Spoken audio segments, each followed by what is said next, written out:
At narito na naman ng mainit na balita mula sa mundo ng social media natin sa inyo ni Madam Chika. Isang bombang binunyag ng mga otoridad na may kinalaman sa mga katulian sa ilalim ng administrasyon ni Pangulong Ferdinand Marcos Jr. o mas kilala bilang BBM. Isang dokumentong pagsisiwalat ang umabot sa mga kamay ng publiko na nagsasabing may malaking kasunduan sa likod ng mga opisyal ng katiwalaan ang mga opisyal ng gobyerno. Ayon sa mga ulat, ito ay isang serya ng mga dokumento at testimonya mula sa mga men in uniform na nagtatrabaho sa ilalim ng administrasyon ni BBM. Ang mga bababang opisyal na dati ay hindi pinapansin ngayon ay nagsasalita upang ilantad ang mga hindi tamang gawain ng kanilang mga nakakataas. Inilarawan nilang may illegal na transaksyon at iba pang pangkorap na gawain sa loob ng gobyerno. Isang eksklusibong panayam na isang dating miyembro ng isang ahensya ng gobyerno ang nagbigay linaw sa mga isyu ng hindi tamang paggamit ng pondo at mga proyektong hindi naitupad ng maayos.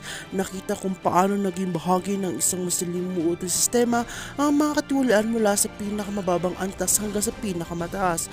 Pahayag ng dating opisyalis, ayon pa sa kanya, ilang mga operasyon ang itinigil sa kabila ng mga pondo at kontratang ipinasok ng gobyerno.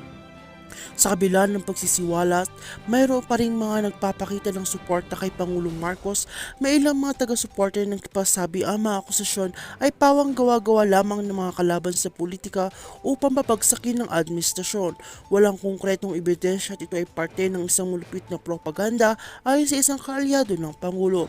Ngunit hindi may tatanggi na mga ulat na ito ay may malalim na epekto sa reputasyon ng kasulukuyang administrasyon. Marami sa mga oposisyon at mga kritiko ni BBM ang naniniwala na ang mga kaganapang ito ay isang patunay na lumalalang problema ng katulaan sa gobyerno. Sinabi ng isang leader ng oposisyon, hindi na pwedeng itago pa ang mga katulaan ay umaabot na sa pinakamataas na antas.